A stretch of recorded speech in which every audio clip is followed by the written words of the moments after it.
வன்னியரசு ஒரு கொலை குற்றவாளி, ஒரு கூலிக்காக போய் கொலை செய்த நபர் அப்படியெல்லாம் அவர் குறித்து தொடர்ச்சியா பாஜகவினுடைய மாநில செயலாளர் அஸ்வத்தாமன் குற்றம் சாட்டிட்டு வர்றாரு.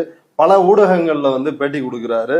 குறிப்பா சமீபத்துல அந்த வழக்கு அவதூறு வழக்கு விசாரணைக்கு வந்த பொழுது கூட அஸ்வத்தாமன் தரப்பில் இருந்து பாஜகவால் அனுப்பப்பட்ட அந்த செய்தியில் கூட இப்படி கொலை குற்றவாளி வன்னியரசுக்கு எனக்கு எதிராக தொடர்ந்த வழக்கை நான் சந்திக்க போறேன், பிரஸ் மீட்டுக்கு வாங்க அப்படின்னு தான் ஒரு செய்தியும் பத்திரிகையாளர்களுக்கு அனுப்பப்பட்டது. இது பற்றி உங்களுடைய கருத்து என்ன? வன்னியரசு கொலை குற்றவாளியா? அந்த வழக்கினுடைய பின்னணி என்ன? அதாவது வன்னியரசு கொலை குற்றவாளியா, கொலை வழக்கில் தண்டனை பெற்றவரா? இன்னைக்கு இருக்கிற நிலைமையில அவர் பெயில்ல வெளியில இருக்காரு. ஆமா, அவர் மீது திருநாட்டு மர்டர் கேஸ் அப்பீல் பெண்டிங் இருக்கு.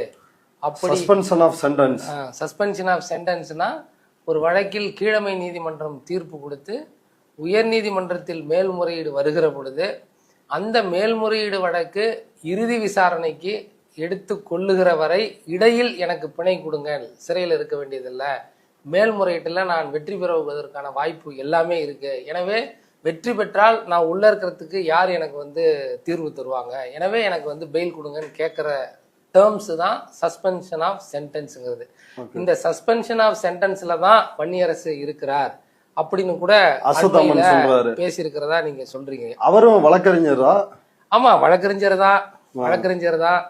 வழக்கறிஞராகவும் பாரதிய ஜனதா கட்சியினுடைய மாநில செயலாளராக இருக்கிறார்.